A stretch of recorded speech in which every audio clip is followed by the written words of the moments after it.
Well, good morning, everyone. Good morning. Glad to have you all in assembly with us again. I need to stop saying that. I just need to go back to y'all. Every time. What? I don't know. Okay, I appreciate it. It's good to have a yes man.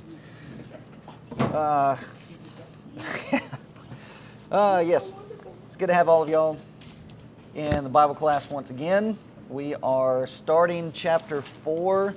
We made it out of verse 8. Yeah, from our John study. Past John 1. Was John 1 longer than, 3. or I'm thinking Matthew.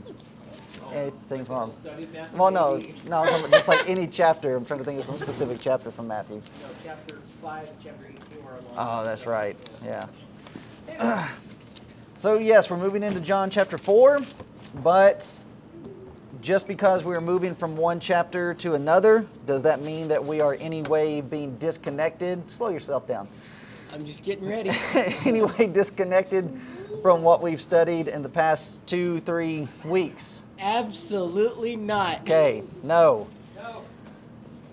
We are moving to a new chapter. Jesus is in fact going to move to a new region, and we're going to have him studying with a new class of people. But even with all this new stuff, we're still dealing with the same old stuff. And as we have mentioned with our Matthew study and our Corinthians study, and now with our John study, everything that's being written, every gospel account, every letter, there's a theme or a purpose behind the letter. So what's the purpose and theme behind what John is recording for us? To know the Father Okay. through Jesus. All right. To know more of God, the Father, and one of the key words that we've used throughout this is a revealing.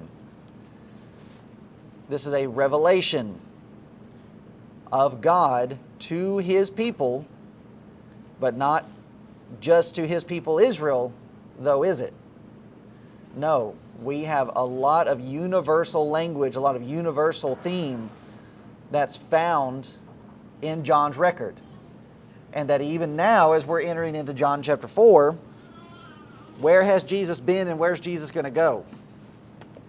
Well, he's been with all the Jews. Now he's going to Samaria. All right. He's been down in Judea. He's been in Jerusalem for the Passover. Spent some time there working with them. And now he's going to start heading back north, and he's going to spend time with a Samaritan. So we have this section, commonly known as the discussion with the woman at the well. But when we're considering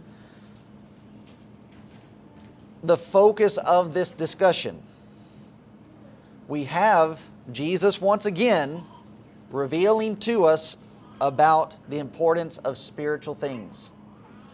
That is from this chapter, John 4:23, where you have Jesus stating to this woman, true worshipers will worship the Father in spirit and in truth. So that's what this chapter is going to help us to understand and understand it better.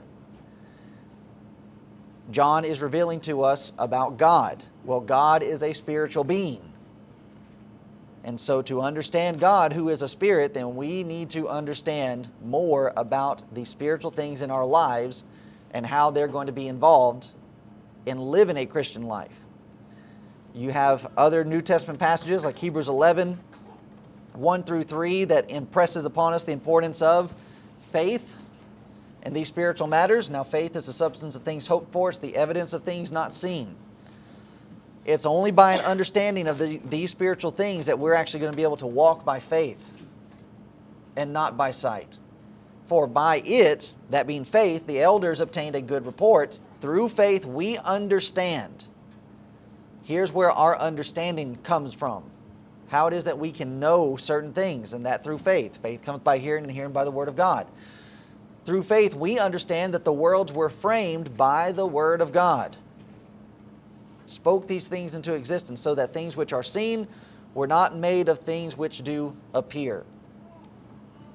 All of this is emphasizing, similar to what Jesus was speaking to Nicodemus about. These spiritual things cannot be seen. That new birth, that being born again that Jesus was teaching to Nicodemus, okay, you cannot see that happen. but you can see the effects of it. So the things which are seen were not made of things which do appear. So how we interact with God, how we worship God, is a spiritual matter, and that we must have our spirit involved. And how it is that faith must be connected to our activities. And that's going to be a key factor as we're going through this chapter, because that's also going to help us as we are considering those in the denominational world around us, and how it is they want to overemphasize the Spirit, quote unquote, and what are they leaving out? The truth. All right, the truth, which if we're using our passages here, what's a synonym for truth? Faith. You cannot have faith without truth, and without having faith in truth, you cannot be involved in that which is spiritual. Everybody wants to make these spiritual things as though it's just something that's beyond the realm of understanding and just whatever your emotion or your feelings want to bring about. But that's not what the Bible teaches, and that's what Jesus is going to hit on in this chapter. You want to be involved in spiritual things? Then you have got to be involved in that which is truth. And that will come in as he discusses with her about where to worship. All right. Okay, so all for that. So let's get into our text. Verse 1, when therefore the Lord knew how the Pharisees had heard that Jesus made and baptized more disciples than John, though Jesus himself baptized not, but his disciples, he left Judea and departed again into Galilee. Word is spreading on how the Pharisees are already busy in trying to attack his mission. That's the thing about gossip and rumor. It's always going to get back to whoever it is that you're talking about. If you recall this conversation that the Pharisees are having, who do they have it with? John chapter 3. John's disciples. So John's disciples come back to John, bringing him these accusations, and now look at where it's getting back to. Now it's getting back to Jesus. So then because of that, because the ploys and the traps are already being set by these hard-hearted individuals, Jesus is now going to leave this area. And in leaving this area, the text tells us that he heads back into Galilee. So from this southern region down here in Judea, he's wanting to return back up here. Capernaum was headquarters, if you will, for a lot of the work that they were involved in doing. But there's something different about this trip. And that in verse 4, Jesus says he must needs go through Samaria. Why is that important? Well, we've gone over this several times. You probably all know that the Jews did everything they could to not essentially be defiled by going through Samaria. So they did everything they could to go around, even adding lots and lots of time to their journey to forsake that area. Okay. So the very fact of Jesus saying, I need to do this, exactly what Jamie said, no self-respecting Jew ever needed to go through Samaria. Do everything within their power to have to not go through this region. And yet Jesus says, I need to do this. So when we're thinking about why, what is the significance of, at this point, needing to go through Samaria? Well, it's showing that he is not just leaving his message with the Jews. He's taking a turn, a huge turn, and showing whoever is watching him what he's doing. This isn't just for the Jews. Okay. And that's exactly right. you think about what has just happened in Jerusalem. God's city, it's where God's house is, it's where God's people dwell, come together for worship. And the Jews rejected the Messiah. Now Jesus goes to Samaria, and in Samaria we will study a contrast of attitudes. Here are God's people, and you would think that they would be the first ones to obey. That's even what Paul writes in the Roman letter. You should have been the first one to receive this, but because of your hard-heartedness and your being so stubborn, you were set to the side, and now we've gone to the Gentiles. And that in fact what you have Jesus doing in His work is the exact same thing that He would say for His apostles to do. Acts chapter 1, what's the order that Jesus says that they would go and be involved in their evangelistic work? Go to the synagogues, and if they kick you out, go to the people. Okay, so that's Matthew 10, Oh, and okay. that's right. Acts 1, Jerusalem, and then to the world. you skipped one. The inner city. No. You're overthinking it. The temple? Nope. Is this Samaria? It is Samaria. Dad said it. Okay. Start in Jerusalem. Then you go to Samaria. Then you go to the uttermost parts of the world. Here's Jesus practicing that very thing. He's exemplifying before their very eyes what they're going to do. So just a second. So if Jesus can set aside any prejudice in His teaching and preaching, then when it comes time for the apostles to then go out and do their work, what should they be ready to do? Same thing. Same thing. Set aside that prejudice. So just in theory, obviously the Jews are God's chosen people. The Samaritans, are they considered half God's people in the mind of the world, and that's why it went to Samaria and then the outer parts of the world?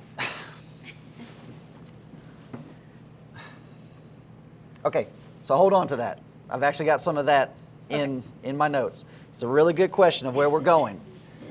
So Jamie's asking about the view of the Samaritans, and how is it, like, are they just a half-breed people of God? And that's oh man, I'm so glad she asked that question. I want to answer it, but I just can't. Hold on to it. So, here are the Jews that are rejecting, but the Samaritans are going to be receptive to the truth. And be receptive to the message that Jesus gives them without Jesus having to turn water into wine. Without Jesus having to walk on water. Without Jesus having to heal anyone. Now, Jesus is going to perform a miraculous act when He gets into the discussion with the woman and her husband. Which one? Exactly. And that even the woman admits, okay, he was able to speak of things that nobody would know about. But even as we're considering that contrast from the Samaritans and the Jews, it's the exact same thing that Paul wrote about in the Corinthian letter. The Jews seek a sign. Well, that's biblical. God warned them in the Old Testament, if a false prophet comes in and tries to give you a prophecy so as to lead you away from me, but his prophecy falls short, or there's no sign of confirmation, then you actually kill that prophet, false prophet rather. So that was part of their system. But just the fact that they would continuously be asking, well, okay, what sign are you going to show us? I've already shown you plenty of signs. To where even Nicodemus is coming and recognizes, okay, you have to be sent by God. Because nobody can do these things except God be with him. And then here's the Samaritan woman, and all it takes for her is like with Nathanael. Well, Nathanael, I knew you while you were sitting under the sycamore tree. That's all it took. And Nathanael was ready to follow. Same case with this Samaritan woman. So by Jesus revealing what was trying to be hidden by the woman at the well, she is actually a recipient and willing to receive and accept Jesus for who he is. So the Jews, part of their problem is that they're looking for that physical ruler. They're looking for that person to overthrow the Roman Empire. But the Samaritan woman is going to show to us that she was in fact wanting something else. And that while it starts out in a physical realm, what she's desiring, it quickly transpires over into these spiritual things that we're discussing. So, verse 4 through 6, we have this listed. He must needs go through Samaria. Then he cometh to a city of Samaria, which is called Sychar, near to the parcel of ground that Jacob gave to his son Joseph. Now Jacob's well was there. Jesus, therefore, being wearied with his journey, sat thus on the well, and it was about the 6th hour. Why do you think we have the listing of all of this information in here? So before we get to that, let's go to our map here. Here's Bethlehem. No, excuse me, where am I? Jerusalem, Bethany, Bethlehem, where Jesus has been working. He's traveling, he's making his way on up here to Galilee, which is beyond the map. But here's where we're stopping. Sychar, Jacob's well, Mount Gerizim, which is where the Samaritans placed their house of worship against what God said, that his house of worship would be built in Jerusalem. So why do you think we have this list of these places and Jesus taking opportunity to stop in this area?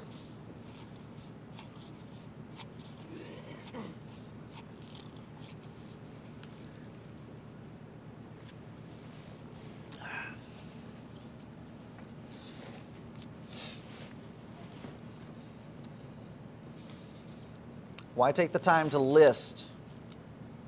This is where Jacob bought land. This is where he gave the land to Joseph. Jacob's well is here. What about those characters? Maybe people would feel it had You gotta say it louder. Maybe people would feel it had spiritual significance to it. In that it was from the forefathers. Okay. Jacob, whose name was changed to Israel, had 12 sons. Joseph, the one being sold into slavery, second in command of Pharaoh, ends up being the redeemer of his brethren in a time of trouble. Can you not see how some people could end up taking that? Huh? And try to make a parallel and to emphasize those things as, well, we've got some spiritual things too. Denominationalism, division, sectarianism, heresy. The setting for all of this is similar to what Moses did when God sent him back into Egypt and God sent the 10 plagues into Egypt. What is the significance of the 10 plagues? Turning the river into blood. Huh? Every single one of the plagues attacked one of Egypt's gods. It was an attack on their religion. It was an attack on their idolatry. So Jesus, stopping in Sychar at Jacob's well, just outside of Mount Gerizim, is going to be an opportunity to attack their religion. The Samaritans had built their own religious system. And that's one of the major issues of the division between the Samaritans and the Jews. So you just think about this in context of today, which is what Jordan mentioned, this is denominationalism.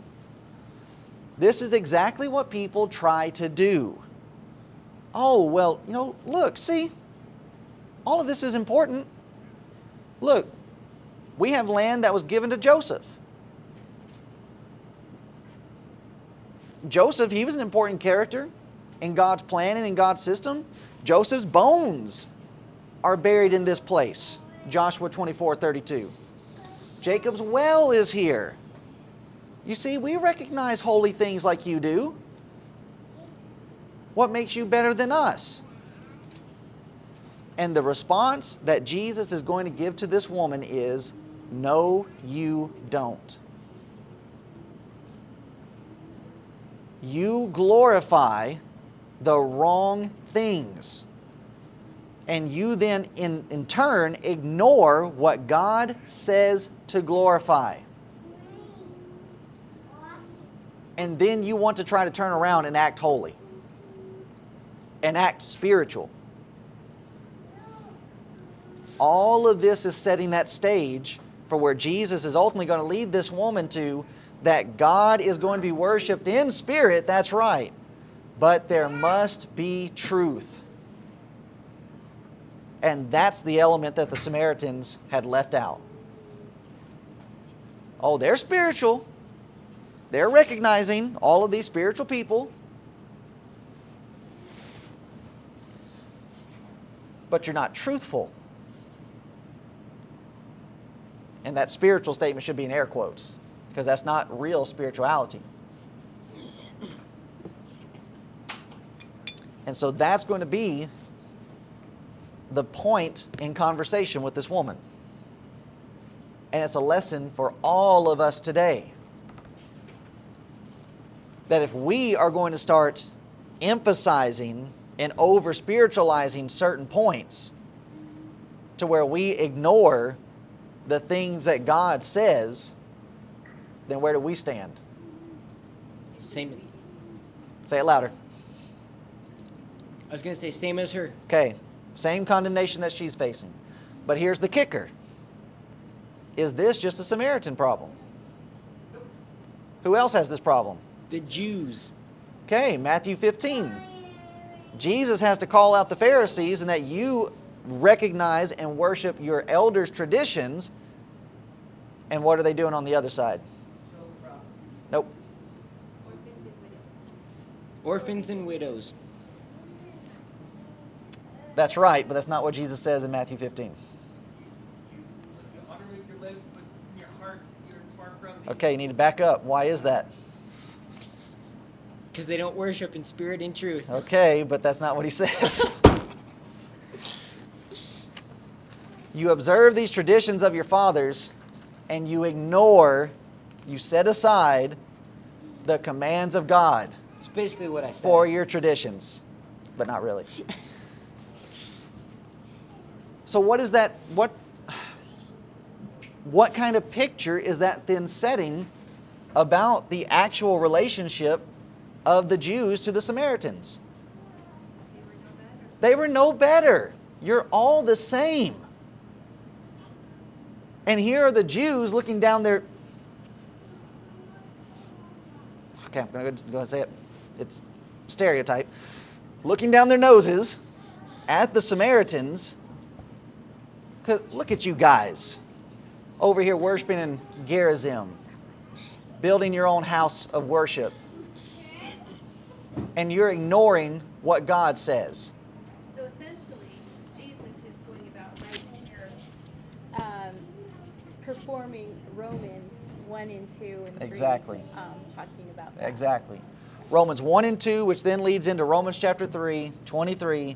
For all have sinned and fallen short of the glory of God. And we're just in chapter 4 of John. These contrasts, these things are being established early with what Jesus is doing. So, moving on to verse 6. Jacob's well was there. Jesus there, therefore being wearied with his journey, sat thus on the well, and it was about the 6th hour. How does God get tired? because he's man also. Here is a sign and a showing of Jesus' humanity. He had to rest like we have to rest. Wearied with his journey, sat thus on the well, and was about the 6th hour. There cometh a woman of Samaria to draw water. For Jesus saith unto her, Give me to drink.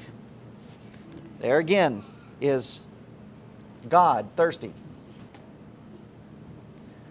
For his disciples were gone away into the city to buy meat. Then saith the woman of Samaria unto him, How is it that thou, being a Jew, askest drink of me, which am a woman of Samaria? For the Jews have no dealings with the Samaritans.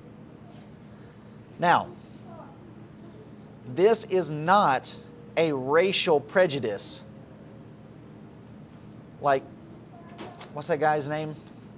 The gay guy. Yeah, I don't know. Chunk. His last name is Robertson. There's no relation as far as I know. Brandon. No. I thought his last name was Robertson. No, but his first name.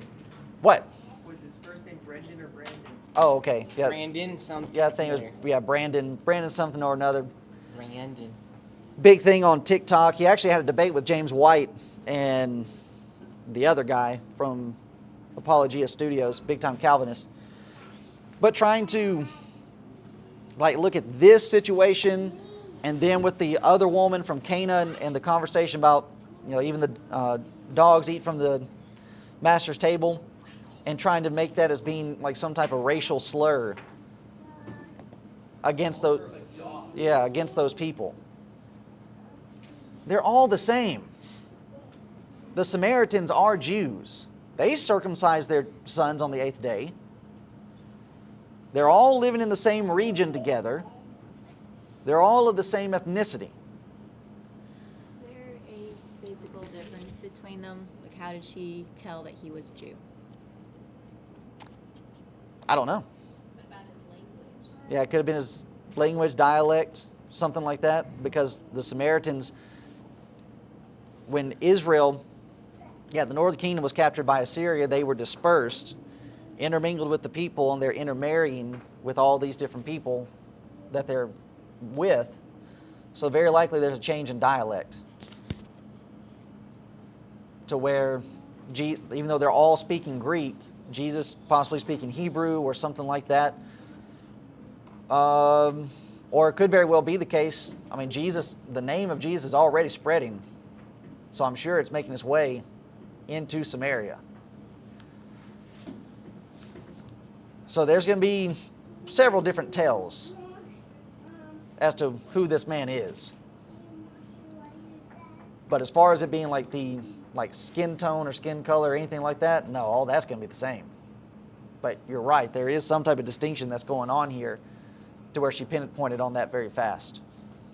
Just if they're intermingled with these other people, that they should look a little different and not pure Jews. Right. Yeah. So just like we can... Tattoos. Yeah, so just like we can see with all the different marryings into different ethnicities that we have today, and that it brings about different, genetic changes, things like that. Different looking people. Right. So there's going to be a different look. But, Just had a big nose. right. But it's not really going to be all that different. And especially when we're considering how Samaria came about, that's the northern kingdom. That's Israel. That's the 10 northern tribes of Jacob's children. So these people are all related because they're all coming from the same family. But the Jews did not fellowship with the Samaritans because they had perverted God's system. But not only perverting God's system, but as was mentioned before, by them intermingling and marrying people that they shouldn't have married. But the Jews end up taking that to an extreme. Because, just as we established, the Samaritans are not the only ones perverting God's system. The Jews are also perverting God's system, and they're perverting it presently. So how can you look down on the Samaritans while you are in fact doing the exact same thing. And even then, when we're thinking about, oh, well, the Samaritans, they married people that they shouldn't have. What did Judah do? What happens in Ezra as they're returning back to Jerusalem to rebuild the city? Yeah, they have to give up their wives. Ezra commanded that they had to give up their wives. So here you are doing that which you're saying that, oh, these Samaritans, they're so bad because they did that. Now, granted, were they supposed to do that? No, they weren't supposed to do that. But you cannot cast stones at others when you're guilty of the same thing. And that's the problem that the Jews are having. They are not recognizing where they actually stand with God.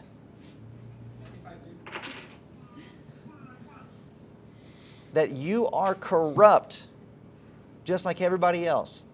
The very reason that you have the temple in your midst so you can come and offer sacrifices because you need forgiveness of sins. But then you're just wanting to cast away these Samaritans. But in the midst of this, though you have that bad relationship between the Jews and the Samaritans will still act differently. They're not going to hold that against Jesus at this time when he comes into their midst to try to teach them. But that would be the natural inclination, wouldn't it?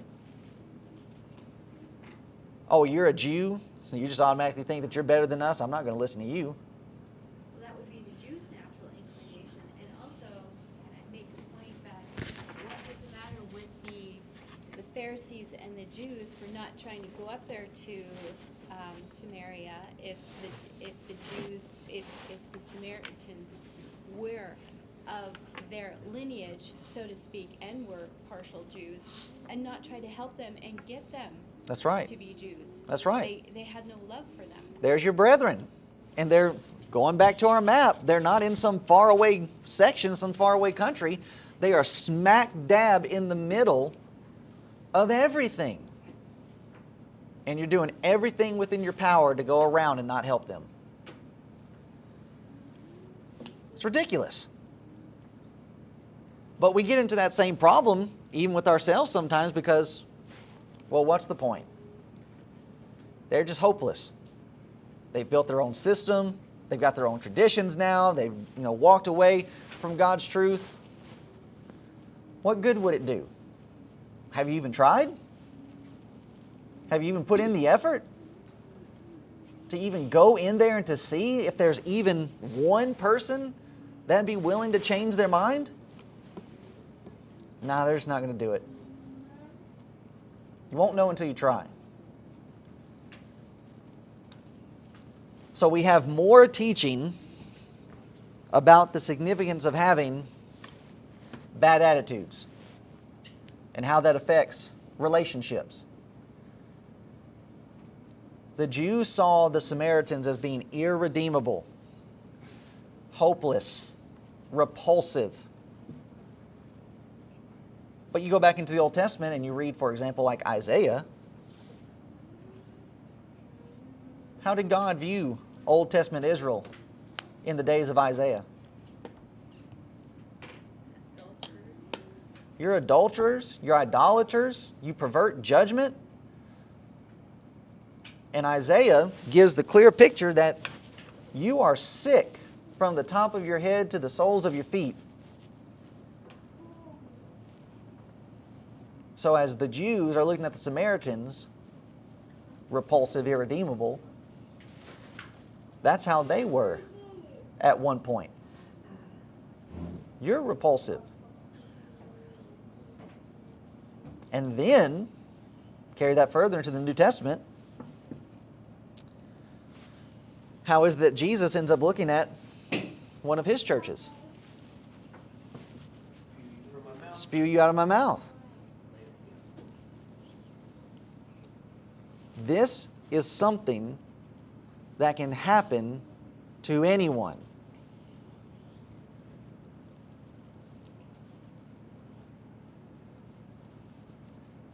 And that these bad attitudes that the Jews had ended up building within themselves, oh, well, we're just automatically better than the Samaritans. No, you're not.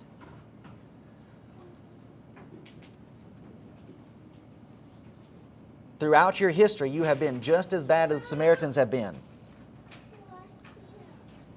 Okay, then, what is it that makes any of this of any value? Romans 1, Romans 2, Romans 3. That unto you were committed the oracles, the commands, the law of God. What makes a person better is when they follow what God says.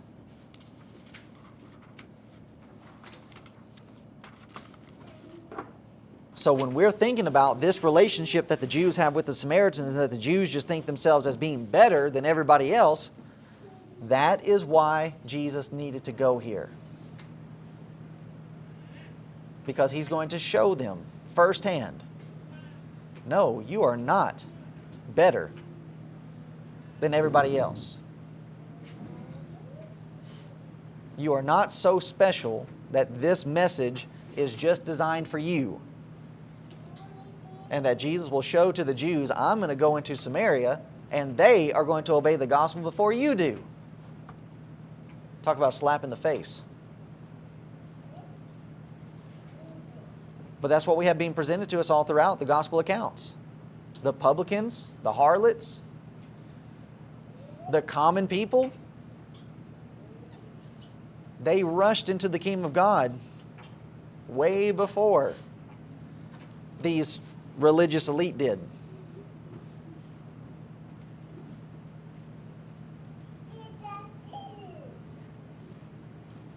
And that these bad attitudes, as we've studied also, but what's going to be presented in this text as well, stems from a wrong perspective of God. A wrong perspective of God brings a wrong perspective of ourselves, which will then bring a wrong perspective of others. And this is always the order. You view others wrong because you see yourself wrong. And you see yourself wrong because you view God wrong. We cannot understand others until we first understand ourselves, and we cannot understand ourselves until we understand God. And Jesus is showing to everybody that God cares about everybody. It's being revealed right here that God cares for the Samaritans just as much as he does the Jews. Well, once I realize that, I'm now recognizing that I'm not all that special. It's what we studied in Matthew 22, 37 through 39. You have all three of these listed. Jesus said unto him, Thou shalt love the Lord thy God first, with all thy heart, and with all thy soul, and with all thy mind. This is the first and great commandment. The second is like unto it. Thou shalt love thy neighbor as thyself. Guess what? If I don't love myself, I don't know how to love you. And the reason why I don't know how to love self is because I don't know how to love God.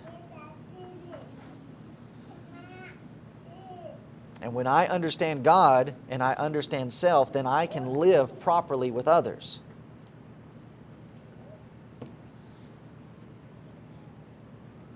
And just as was mentioned, when we take in Matthew 5:3 to see self as spiritually bankrupt, poor in spirit, then when I see others that might be beneath me or worse than me, they really are not. So this is the section I was wanting to hold on to with Jamie's question about just looking at the Samaritans as, I can't remember now how she worded it, but half Jews or Half-breeds. half-breeds. That's part of it, but it goes deeper than that.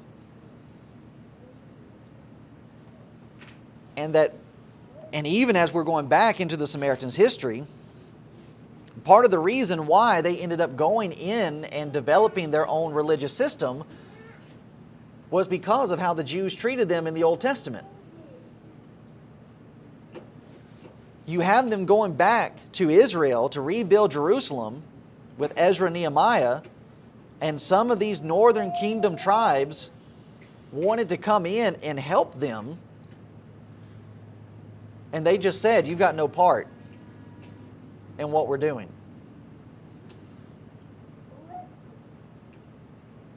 That's halfway right, because they were still corrupted with their marriages, their idolatry, and all those kinds of things. And if the Samaritans had done what the southern tribes did, it's like, okay, put all that stuff away, then what would happen? Could have been restored just like everybody else, and you could have had a part in this. So there we're seeing a generational problem, and that we need to be careful with the decisions that we make and how that's going to end up affecting our lineage. And that rift right there, and those individuals, their great-great-great-great-grandparents, not willing to set aside and convert back over into this system, they just went away and created their own system. And Jesus is going to point out, your system's not good. Yeah, you have these holy things, you have these certain elements from the Scriptures, but God never emphasized those things. God never established Jacob, Joseph, as being these elite characters. So right there we fall right back into the Corinthian problem. Well, I'm of this person. I'm of that person. Joseph's in the Bible? Maybe. But God never said, okay, you build a religious system after this man.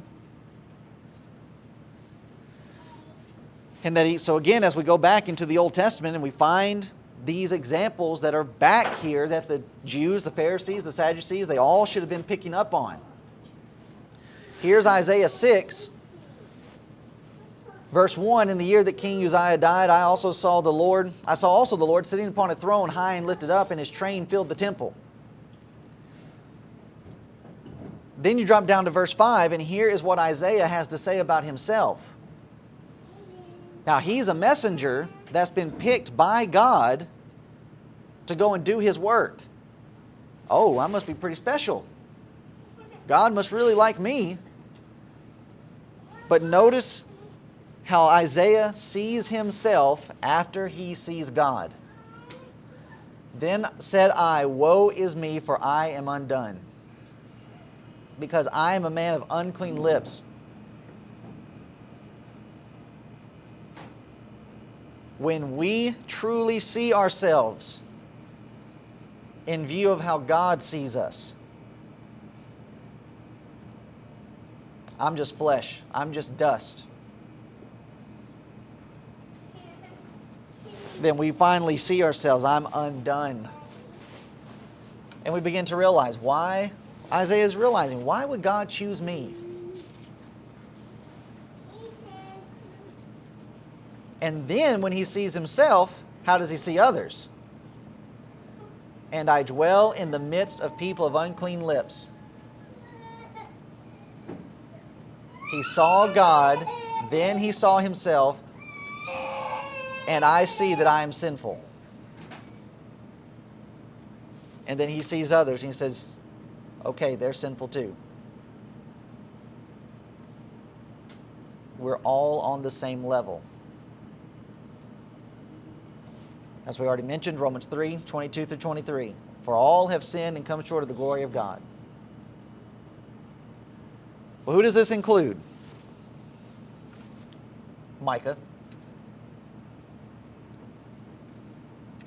Who else does this include? Has the word all there. A-L-L. That's the rest of you too. And it's everybody else throughout this community. Both Jew and Gentile are lost. The Jews would not believe this point, and that's why they rejected him. That's why they rejected Jesus. Oh no, we're Abraham's seed. We've never been in bondage. And here is a woman of Samaria. We do not even know her name. And she will see her sinfulness. And in seeing her sinfulness, she will accept him.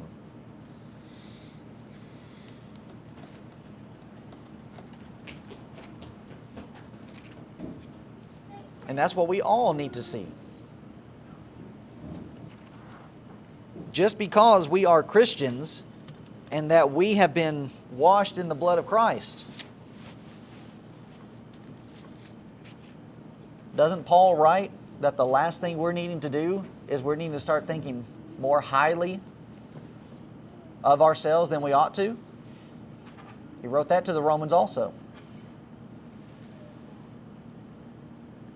And that with Philippians chapter 2, that we are supposed to esteem others better than ourselves, that is impossible to do if we're going to be like the Jews. And that if we start looking at our certain positions, well, here I am, I'm the evangelist, so that makes me better than the rest of you.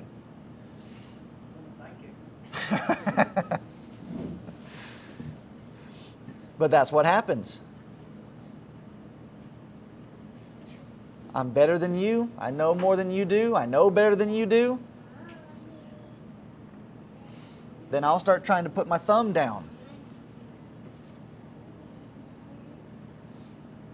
But if we're recognizing this, and that's what John, that's what Jesus, that's what God is wanting us to recognize at this time, then it will humble us. That we will not start trying to go and make our own way. That we'll be like Isaiah. I'm undone. I don't know what to do. So let's stick with what we do know. And that's the truth of God's Word. And that as this is being played out before the apostles' eyes, what should they have been recognizing? The change of thought, the conversion to what the system really always should have been. That's right. That this is what God had in mind the whole entire time. That it was not just going to be the Jews. You are not as important as you think you are. That God cares about everybody. So when it comes to our evangelism and our teaching, it's just like we said with John chapter 2 in the marriage feast. Jesus performed the miracle for the servants, not the governor of the feast. That's who Jesus went to first. So whether it be our door knocking or whatever it is that we're trying to do so as to reach to our community, who should we be going to first? Brethren. Well, It's simple. go to those that are despised, those that are viewed as being hopeless, irredeemable. But we don't think that way all the time, do we? No, if we can, if we can get these people over here that are connected in this type of way, that would really kick things off for us. Well, this person's got pull, this person's got connection, this person's got a big bank account. That's who we should be focusing on. No. We're falling right into this trap that some are more important, that some are better candidates than others. You would think the Jews would be the best candidates, but who actually turned out to be the best ground for the seed to take root?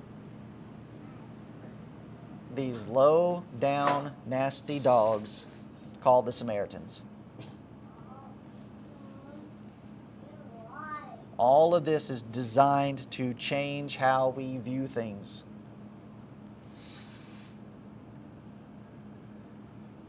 And if we're not going to take these kind of drastic changes, which they're difficult, this is hard.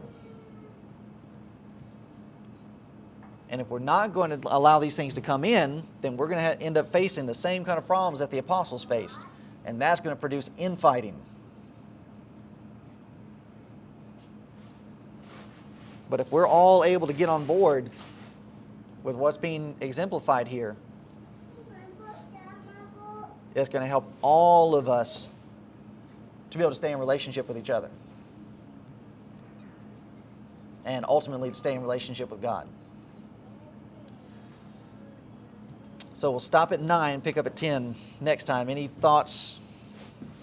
Yes? Going back to the Jacob and Joseph comment that you made, that they're not super special people in the Bible, they're just people. Can we kind of went over it, but I kind of wanted to elaborate a little bit more. When we see, the name Jacob or Joseph, you just automatically think, oh, they're so much higher than I am. Micah, he is the evangelist. Oh, there's that name that's higher than I am. Can we get stuck in that? Is it appropriate to say we get stuck in that as well today, going and saying, well, I'm not this person. This person's more elevated than I am. Oh, yeah. You elevate them and you start not really worshiping them, but you're elevating them to a higher place than that they should be. Yeah, definitely. I would add on to that it's a societal problem that we see in the Bible that's always been there. And it's a converting way of thinking, and it is difficult because society does not teach that. It rewards those of higher plane.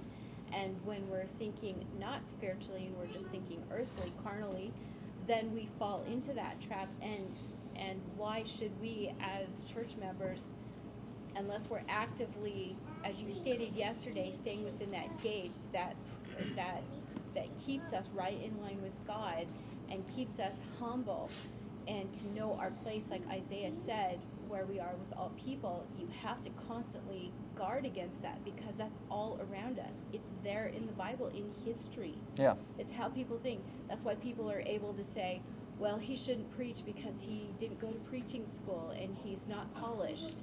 So to stop the work from being done, that's a form of classism right there. Yeah, definitely. And it's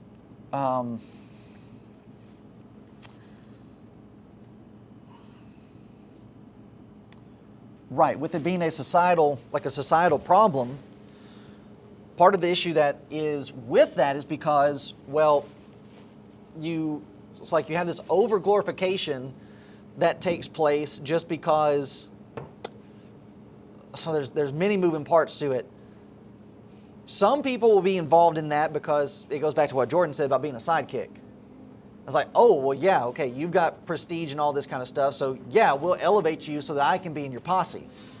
That's one position of it. But then you have others that would want to glorify this person to this position so that they could in turn pull back, and it's just, well, let him take the lead. And then I don't have to do anything. Part of that situation. That's a lot of what we've got going on in our day and age. We're supposed to be a country that's governed by we the people. But we have then in turn relinquished so much of our authority and our leadership to this select group that's over here in this place. And that's part of apathy. Yeah. Comfortableness, laziness. That's going on in the church. And that's why these false teachers and false preachers are able to run around and do what they want to because, oh, they got a name. And that's where I was going to finish out with the elevating someone higher than you, as in, well, I can't do anything because I'm not an elder. Right. That was kind of where I was leaning to, was you're trying to elevate other people that aren't there so that you yourself don't Yeah. have to do anything. Yeah, you relinquish your responsibility, and then you actually cast blame on everybody else. Well, we don't have these people in charge, so therefore I can't do anything. And then if I did want to do something, well, you know the brethren. And it's just, that says a lot about what you think about your brethren. That you know what to do, it's right, but you won't do it because you're afraid they won't follow you. What are you going to say, Jordan? It just goes back to our Matthew study where we need to remember that just because your name's not in the Bible doesn't mean you're not doing something. Right. So you have Peter, John, and Paul mainly talked about in Acts, but that doesn't mean that they're not, the other apostles are still Right. there, unless you got killed. But, but then that goes back to what we're talking about with our leadership study, that if you're the one bringing the cup of water, you're not, it doesn't matter if you're not an elder, it doesn't Yeah. matter if you're not the evangelist. You are very important people, powerful people. And that's where it goes, because we look to the person and go, well, no, he's got the microphone. Whoa, right? He's got the suit. Yeah, he's got the suit, he's got the microphone. Oh man, he's got the TV show, and we think, okay, well, I can't do that. And then we get it built up in ourselves that, well, I can't. The human being goes, well, I can't, stand up to that, or I couldn't do that. But Jesus said, if you just give a cup of water in my name, you are something. Yeah. And it doesn't, you see how many, the church spread not because of just Paul. There were so many other people. Yeah. So we all need to not get stuck in, well, it's just Micah, Jordan, Reese doing the show. It's like, no, you guys are all at work and we're all doing whatever. We're with our friends or we are just as important as Paul and whatever, so that we don't get stuck in that opposite that you're saying. We get stuck in the opposite instead of, we look, oh yeah, they're so important, but we also do the opposite to go, well, I'm not important, and we can't do that. Don't have authority. We can't do that because then the church will not spread. And the church went to the ends of the earth with the first century style that they did. And if we don't copy that and we don't think of ourselves like that, then it's not going to go. That's all. The most growth that the church had in the first century was in Acts 8. And it wasn't the apostles, and it wasn't Paul. It was the brethren taking the word out. But they were spreading because they're being persecuted. So it's taking that bad, turning it into something good. But then just further building on this point, and you think about the ones that God is choosing to be in leadership, and the very fact that the apostles would be fighting with themselves about this, who's going to be greatest, you're all fishermen. I mean, it's like, really, are you going to forget where you came from? Yes. You're out here doing low man work. And yet God says, you know what, I'm going to pull you out. And I'm going to have you do this. Matthew was a tax collector. Everybody hates the tax collector. Amen. And that's who God took. You go back into the Old Testament with Moses. Now, granted, well, Moses may not be the best example, because Moses had a lot of training. He grew up in Pharaoh's house. But even with that training and that experience that Moses had, and that's where this meekness comes in, how did he view himself? Not important. Don't send me. Don't send me. Send somebody else, please. And that's the person you want. Yeah, and even for him to recommend. So actually, no, he didn't. Moses didn't recommend Aaron. God said, okay, I'll let Aaron be your mouthpiece. Aaron? He's a slave. What does he know about oratory? Speaking before a Pharaoh. Nothing. But that's who God took. And then all throughout Israel's going into the promised land, every single one of their leaders was somebody of little standing being placed into a leadership role. So yeah, that's a crucial point to all of this, and that we do not start getting our views of what greatness is out of alignment with what God says greatness is. So yeah, that's a good point, a really good closing thought. So anything else?